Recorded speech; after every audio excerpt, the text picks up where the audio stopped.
વિદ્યાર્થી મિત્રો, આજે આપણે ધોરણ 11 ચેપ્ટર નંબર 10 ની એક અગત્યની થિયરી જોવાના છીએ, બુંદ અને પરપોટા. એટલે પરપોટા માટે દબાણ તફાવતનું સૂત્ર આપણે તારવવું છે. વિદ્યાર્થી મિત્રો, આપણને વિચાર આવવો જોઈએ કે નાના બુંદ અને પરપોટા ગોળાકાર હોય છે. વિચાર કરીએ છીએ કોઈ વાર કે બુંદ કેમ ગોળાકાર હોય છે? તો ગોળાકાર સપાટીમાં પદાર્થનું ક્ષેત્રફળ લઘુત્તમ રહે છે. કોઈ પણ પદાર્થ એવું બંધારણ, એવી રચના અપનાવે છે કે જેમાં તેની સ્થિતિ ઊર્જા લઘુત્તમ હોય. તો ગોળાકાર સ્થિતિમાં તેની સ્થિતિ ઊર્જા લઘુત્તમ હોય છે, માટે નાના બુંદ હંમેશા ગોળાકાર હોય છે. હવે અહીં ધ્યાન આપજો, આ એક બુંદ છે, આ એની અંતર્ગોળ સપાટી છે અને બહારથી જોઈશું તો એની બહિર્ગોળ સપાટી થશે. એટલે આને હું કહીશ અંતર્ગોળ સપાટી.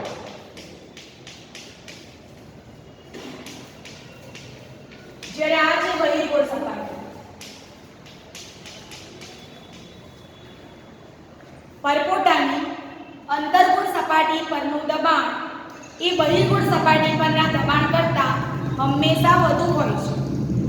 પરપોટાની અંતર્ગોળ સપાટી પરનું દબાણ એ હંમેશા બહિર્ગોળ સપાટી પરના દબાણ કરતાં વધુ હોય છે. હું અંતર્ગોળ સપાટી પરનું દબાણ ધારું છું, ધારો કે P1, અને બહિર્ગોળ સપાટી પરનું દબાણ ધારું છું, ધારો કે P2. તો વિધાન પ્રમાણે અંતર્ગોળ સપાટી પરનું દબાણ બહિર્ગોળ સપાટી પરના દબાણ કરતાં વધુ છે, માટે અહીં P1 > P2. માટે જ્યારે આપણે દબાણ તફાવત લઈશું ત્યારે આપણે P1 - P2 લઈશું. બરાબર? એટલે પહેલો મુદ્દો આપણે શું જોયો કે નાના બુંદ કે પરપોટા કેમ ગોળાકાર હોય છે? તો ગોળાકાર સ્થિતિમાં એની સ્થિતિ ઊર્જા લઘુત્તમ હોય છે, માટે. અને બીજો મુદ્દો કે બુંદ કે પરપોટાની અંતર્ગોળ સપાટી પરનું દબાણ એ બહિર્ગોળ સપાટી પરના દબાણ કરતાં વધુ હોય છે. આપેલી સ્થિતિમાં અંદરનું દબાણ Pi અને બહારનું દબાણ P0 હોય તો Pi > P0 આપણને દેખાય છે. અહીં P1 > P2 આપણને જણાય છે. હવે થિયરીની શરૂઆત કરીશું આપણે. ધ્યાન આપજો. મારી પાસે એક r ત્રિજ્યાનો પરપોટો છે, એક સ્મોલ r ત્રિજ્યાનો પરપોટો છે.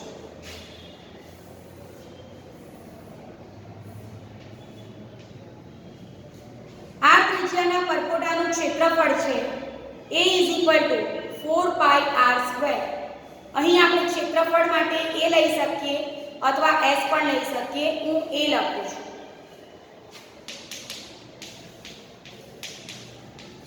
આ ત્રિજ્યાના પરપોટાનું ક્ષેત્રફળ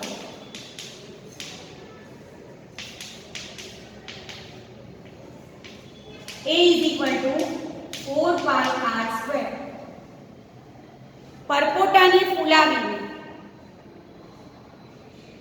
તેના ક્ષેત્રફળમાં વધારો કરતા ધારો કે તેની ત્રિજ્યા dr જેટલી સૂક્ષ્મ વધે છે. આ એનું કેન્દ્ર છે. પરપોટાને ફૂલાવીને તેની ત્રિજ્યા dr જેટલી વધારવામાં આવે છે. એટલે હવે કુલ ત્રિજ્યા એની થઈ ગઈ આ રીતની r + dr.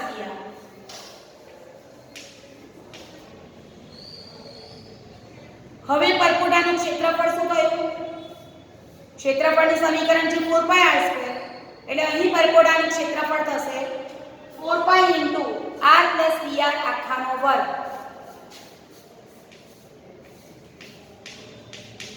પરપોટાને ફૂલાવતા મળતું ક્ષેત્રફળ A = 4π × r + dr². હવે આપણને વિચાર આવે કે પરપોટાને કેવી રીતના ફૂલાવવાનું? તો તમે સૌ મેળામાં ગયા હશો. મેળામાં ફૂંક મારીને પરપોટા તોડવાનું એક નાનું રમકડું મળતું હોય છે. તમે ફૂંક મારશો એટલે અલગ અલગ ત્રિજ્યાના પરપોટા નીકળશે, તો તેને કંઈક આપણે વિચારી શકીએ. હવે પૃષ્ઠતાણની વ્યાખ્યા જરાક યાદ કરી લઈએ. પ્રવાહીની મુક્ત સપાટી પર કલ્પેલી એકમ લંબાઈની રેખાની એક બાજુના અણુઓ બીજી બાજુના અણુઓ પર રેખાને લંબ અને સપાટીને સમાંતર જે બળ આપે છે તે પૃષ્ઠતાણ છે. અને બીજી વ્યાખ્યા, પ્રવાહીની સપાટીના ક્ષેત્રફળમાં એક એકમનો વધારો કરવા માટે જરૂરી કાર્ય એટલે પૃષ્ઠતાણ. એનો અર્થ કે આપણને ક્ષેત્રફળના વધારામાં રસ છે. જો સપાટીનું ક્ષેત્રફળ વધે તો પણ કાર્ય તો થાય ને. તો હવે આપણે શું કરીશું? સપાટીના ક્ષેત્રફળની ચર્ચા કરીશું. શરૂઆતમાં જ્યારે આ ત્રિજ્યા છે ત્યારે ક્ષેત્રફળ છે a = 4πr². પરપોટાને ફુલાવીને dr જેટલી ત્રિજ્યા વધારીશું તો ક્ષેત્રફળ થશે a = 4π × r + dr². હું આનું વિસ્તરણ કરીશ અને હું કહીશ a' અથવા a + ડેલ્ટા a. આ a + ડેલ્ટા a. વિસ્તરણ કરું છું. r² + 2rdr + dr² = 4πr² + 4 × 8πrdr + dr². આ થઈ ગયો a + ડેલ્ટા a. હવે ક્ષેત્રફળનો વધારો એટલે શું? Delta a. વિદ્યાર્થી મિત્રો, ક્ષેત્રફળનો વધારો શોધવો હોય તો શું કરવું પડશે? a + ડેલ્ટા a માંથી a બાદ કરવું પડશે. એટલે હું a + ડેલ્ટા a માંથી a બાદ કરું છું. 4πr² + 8πrdr + dr² - 4πr². એટલે 4πr² કેન્સલ. મેં તમને શરૂઆતમાં કીધું કે પરપોટાને ફુલાવીને ત્રિજ્યા dr જેટલી વધારીએ છીએ. વિદ્યાર્થી મિત્રો, આ dr પદ બહુ જ નાનું છે. પદ નાનું છે એટલે એનો વર્ગ એના કરતા નાનો થશે. એટલે dr² અતિ સૂક્ષ્મ હોવાથી અવગણતા.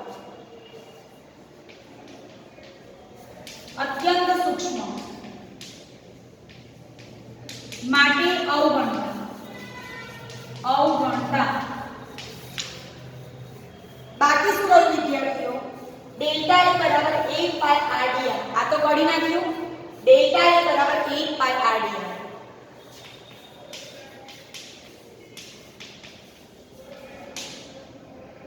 હવે આપણે પૃષ્ઠતાણની વ્યાખ્યાનો ઉપયોગ કરીશું. S = W/delta A. પૃષ્ઠતાણ એટલે સરફેસ ટેન્શન.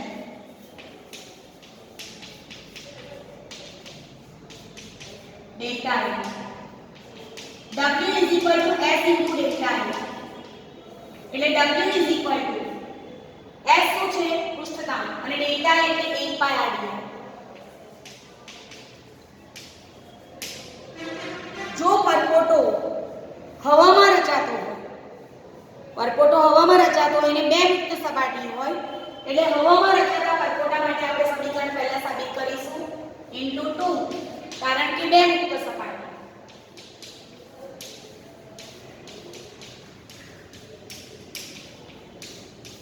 એટલે સ્ટુડન્ટ્સ આ થઈ ગયું 8 × 4 16πr/drs. Equation number 1. હવે થિયરીની શરૂઆત મેં ક્યાંથી કરી? પરપોટાની અંતર્ગોળ સપાટી પરનું દબાણ બહિર્ગોળ સપાટી પરના દબાણ કરતાં વધુ હોય છે. ધારો કે અંતર્ગોળ સપાટી પરનું દબાણ છે Pi, Pin અને બહિર્ગોળનું Pout એટલે કે Po. અંતર્ગોળ સપાટી પરનું દબાણ બહિર્ગોળ કરતાં વધુ એટલે અહીં Pi > Po છે.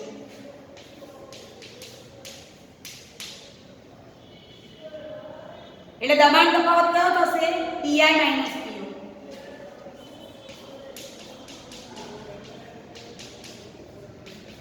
તમે બધા જાણો છો દબાણ P = F/A.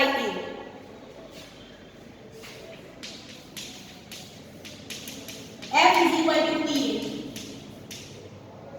W = F × D. અહીં સૂક્ષ્મ સ્થાનાંતર d dr dr જેટલું ફૂલાવ્યું છે માટે ફરીથી દબાણ p f/a એકમ ક્ષેત્રફળ દીઠ લંબરૂપે લાગતું બળ એટલે દબાણ એટલે F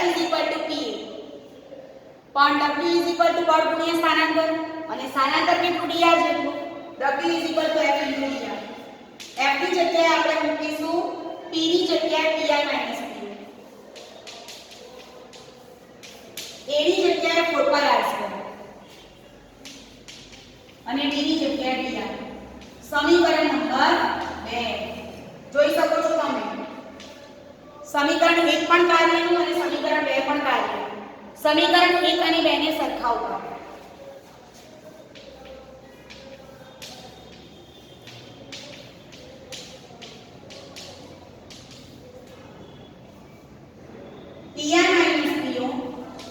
ધ્યાન આપજો છેલ્લા સ્ટેપ છે 4πr² dr બરાબર 16πr drs 16πr drs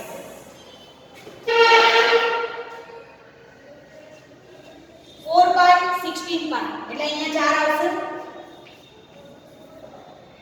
એક r કેન્સલ એટલે બાકી રહ્યું તો હું અહીંયા લખું છું pr - po એક r બાકી રહ્યો dr ગયું dr cancel is equal to s બરાબર 4 અને s અહીંયા 4 ચોક 16 થી વડે 4 s 4s એટલે તમે જોઈ શકો છો pr - po is equal to 4s r આ આપણે કોના માટે તારવણી કરી હવામાં રચાતા પરપોટા માટે pr - po બરાબર 4s r પણ વિદ્યાર્થી મિત્રો જો પરપોટો પ્રવાહીમાં રચાતો હોય તો એને એક જ મુક્ત સપાટી હોય અને એને એક જ મુક્ત સપાટી હોય તો શું થશે એને એક જ મુક્ત સપાટી હશે તો બે વડે ગુણવાનું નથી બરાબર ફરીથી ધ્યાન આપજો અહીંયા બુંદ અને પરપોટાઓ ગોળાકાર હોય છે કારણ કે ગોળાકાર સ્થિતિમાં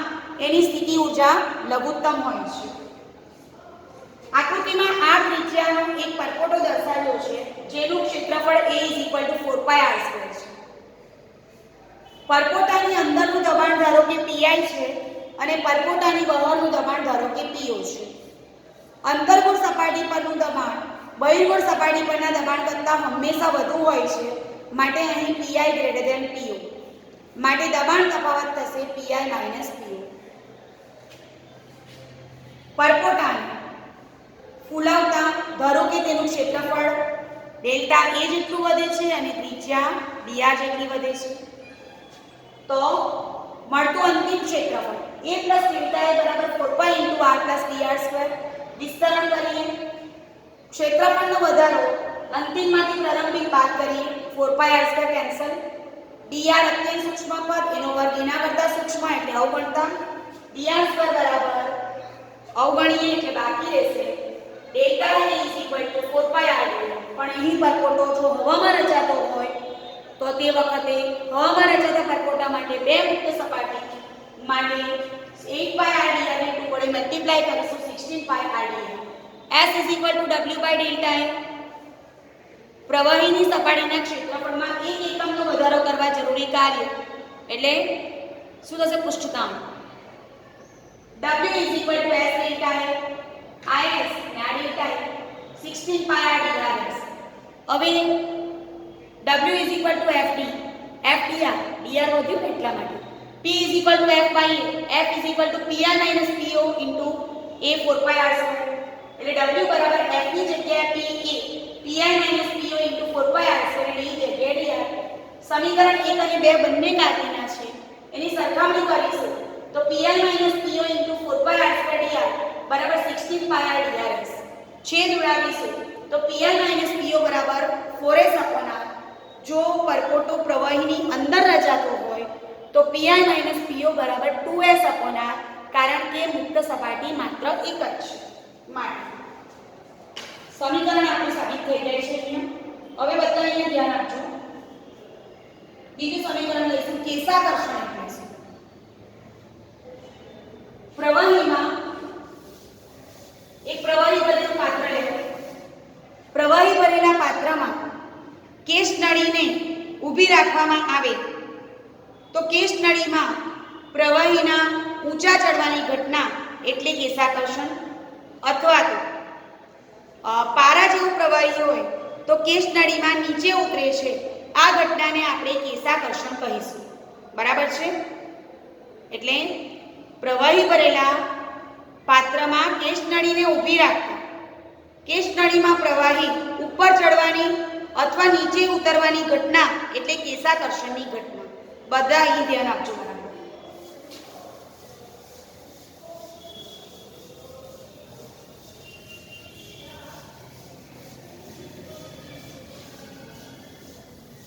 કેશાકર્ષણ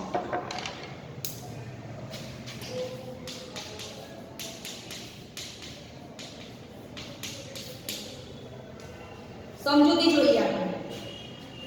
મારી પાસે પ્રવાહી ભરેલ પાણી ભરેલું એક પાત્ર છે. વિચારો છો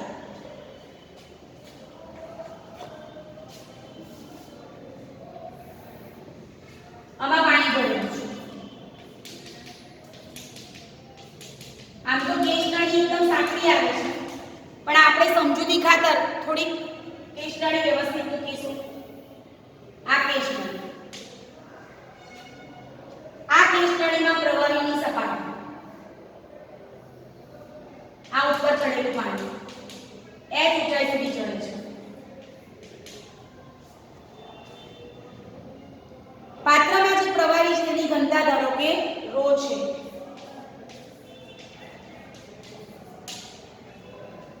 પ્રવાહીનું પૃષ્ઠતાણ h છે. કેશનળીની ત્રિજ્યા છે. આ એની વક્રતા ત્રિજ્યા છે કેપિટલ R, અને આ થીટા ખૂણો છે. હવે બધા અહીં ધ્યાન આપજો. આ ફિગરને હું અલગથી દોરીશ. જે મુદ્દો તમે આગલા મુદ્દામાં જોઈ ગયા છો, આ પ્રવાહીની સપાટી, કેશનળીમાં પ્રવાહીની સપાટીને કહેવાય મેનિસ્કસ. મેનિસ્કસ એટલે આ મેનિસ્કસ છે. કેશનળીમાં પ્રવાહીની સપાટી જે બિંદુએ દીવાલને અડકે છે, આ કેશનળીની દીવાલ છે. કેશનળીમાં પ્રવાહીની સપાટી જે બિંદુએ દીવાલને અડકે છે તે બિંદુએ દોરેલો સ્પર્શક દીવાલ સાથે જે ખૂણો રચે છે એને આપણે આગલી થિયરીમાં સંપર્ક કોણ કહી ગયા. કેશનળીમાં પ્રવાહીની સપાટી એટલે મેનિસ્કસ. મેનિસ્કસની સપાટી જે બિંદુએ દીવાલને અડકે છે તે બિંદુએ દોરેલો સ્પર્શક દીવાલ સાથે જે ખૂણો રચે છે તેને આપણે કહીશું મેનિસ્કસ. બરાબર છે? એટલે આ મેનિસ્કસ થઈ ગયો. આ સ્મોલ r થઈ ગયું, આ વક્રતા ત્રિજ્યા કેપિટલ R થઈ ગઈ, અને આ થીટા થઈ ગયું. બરાબર? હવે આપણે દબાણ વિચારીશું. દબાણ પણ આપણે એ રીતે વિચારીશું. વિચારી લઈએ આપણે કે અંદરનું દબાણ ધારો કે pi છે. આમ જોવા જઈએ તો અહીં તમે દબાણ તફાવતની સંખ્યા ગમે તે લઈ શકો. હું લઉં છું અંદરના દબાણને P in અને બહારના દબાણને અથવા તો અંતરકોણ જે છે એનું દબાણ Pi કરું છું. આ અંતરકોણ છે છોકરા, અને આ દેખાય છે આ બાજુથી એ બહિર્ગોળ જણાય છે. તો અહીં હું લખું છું, તમે તમારી રીતે ફેરફાર કરી શકશો. આ અંતરકોણ છે એટલે એને હું Pi લખું છું, મોટું છે, અને આ બાજુ બહિર્ગોળ દેખાય છે એને હું Pu લખું છું. જો શબ્દ રચના આધારે વિચારવા જઈશું ને તો અંદર માટે P થશે, તો આ Pi લખીશું તો એ નાનું થશે, Pu મોટું થશે. પણ આનું દબાણ હું ધરું છું Pi અને આનું દબાણ ધરું છું Pu. અંતર્ગોળ સપાટી પરનું દબાણ બહિર્ગોળ સપાટી કરતાં વધુ, અંતર્ગોળનું Pi બહિર્ગોળનું Pu, એટલે Pi ગ્રેટર ધેન Pu. એટલે દબાણ તફાવત લઈશું આપણે Pi માઈનસ Pu. આગળ આપણે જોઈ ગયા તે પ્રમાણે પ્રવાહીની સપાટી છે, પરપોટો નથી, એક જ મુક્ત સપાટી. બુંદ અને પરપોટા માટે, બુંદ માટે, પ્રવાહીની સપાટી માટે Pi માઈનસ Pu બરાબર 2s upon r.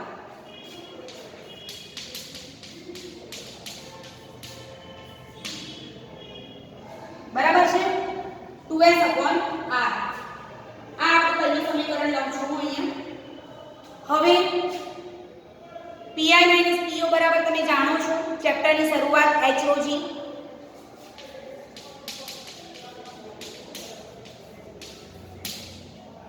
બંનેની સરખામણી કરીએ S is equal to RHOG by 2 હવે cos theta લઉં છું cos theta is equal to small r upon capital R બરાબર છે એટલે small r is equal to capital R cos theta વિદ્યાર્થી મિત્રો આપણી બુકમાં સંજ્ઞા લીધી છે સ્મોલ a હું એ પ્રમાણે ગણતરી કરું છું થોડી ધ્યાન આપજો એ બધા કારણ કે તમારે ટેક્સ્ટબુક પ્રમાણે લખાણ લખવાનું હોય છે તો ચોપડીમાં સંજ્ઞા લીધી છે એની a તો શું લખીશું આપણે અહીંયા a દળવું છે અને ઉપર આપણે દળ્યું છે સ્મોલ r तो cos theta is equal to શું થશે a by r પાછળની બાજુ બે થઈ ગઈ ને તો આપણે એ પ્રમાણે સાબિતી લખીએ cos theta is equal to a by r કારણ કે તમારે ટેક્સ્ટબુક પ્રમાણે થિયરી લખવાની છે સ્વાભાવિક છે pi minus po દબાણ તફાવત બરાબર 2s by r અને હમણાં જ આપણે વાત કરી ગયા pi minus po બરાબર h હોવું સમીકરણ 1 અને 2 પરથી 2s by r is equal to h હોવું S is equal to RHOG by 2 પણ જો cos theta is equal to a by r હોય તો r બરાબર a by cos theta થયું કે નહીં તો r is equal to a by cos theta મૂક્યું તો S is equal to HOG by 2 અને r ની જગ્યાએ a cos theta તો આ ચોકડી પ્રમાણેનું સમીકરણ મળશે AHOG upon 2 cos theta હવે આ સમીકરણ હું ફરીથી સમજાવીશ આકૃતિમાં પ્રવાહી ભરેલા પાત્રમાં એક કેસ નળીને ઊભી દર્શાવી છે આકૃતિમાં દર્શાવ્યા પ્રમાણે કેસ નળીની ત્રિજ્યા a છે બરાબર કેસ નળીમાં પ્રવાહીની સપાટી એટલે મેનિસ્કસ પાણી ભરેલું હોય કેસ નળીમાં તો તે ઉપર ચડે તમે જાણો છો θ < 90 પાણી માટે બરાબર લઘુ કોણ હવે સમજૂતીમાં જોઈએ પહેલું દેખાય છે આપણને cos θ a by r આપણે બાજુ પર મૂકી દીધું દબાણ તફાવત માટે પેલું આપણે ગુંદ અને પરપોટાનું ઇક્વેશન હમણાં જ તારવ્યું pi - po બરાબર 2s upon r એક જ મુક્ત સપાટી જ્યાં r is equal to a by cos θ પાછળથી મૂકીએ છીએ અને pi - po બરાબર HOG સરખામણી કરીએ બંનેની 2s by r is equal to HOG s is equal to આપણે પૃષ્ઠતાણ જોઈએ છે RHOG by 2 હવે એમાં આ શું છે તો r is equal to a by cos θ એની કિંમત મૂકીએ અહીંયા r ની જગ્યાએ a cos θ તો મળ્યું આપણને s is equal to AHOG by 2 cos θ વિદ્યાર્થી મિત્રો અહીં ધ્યાન રાખજો કે સપોઝ θ < 90 હું h ને સૂત્ર કરતા બનાવું છું h is equal to 2s cos θ upon rho g a એટલે કેસ નળીની ત્રિજ્યા તો જો θ < 90 ડિગ્રી હશે θ < 90 પહેલું ચરણ ઓર STC પહેલા ચરણમાં cos પ્લસ એટલે ઊંચાઈ પ્લસ આવશે એટલે કેસ નળીમાં પ્રવાહી ઉપર જશે પણ θ > 90 આવી ચર્ચા આપણે કરી ગયા છે આગળ θ > 90 બીજું ચરણ ગુરુકોણ બીજા ચરણમાં all s sin plus cos minus એટલે s minus એટલે પાણી જે પારો હોય તે નીચે ઉતરે છે ફરીથી θ < 90 લઘુકોણ બરાબર પહેલા ચરણમાં cos plus h plus એટલે પાણી ઉપર ચડે પણ θ > 90 ડિગ્રી બીજું ચરણ cos minus h minus એટલે પારો નીચે તો આજે આપણે ગુંદ અને પરપોટા અને કેસા કર્ષણની વાત કરી થેન્ક યુ વેરી મચ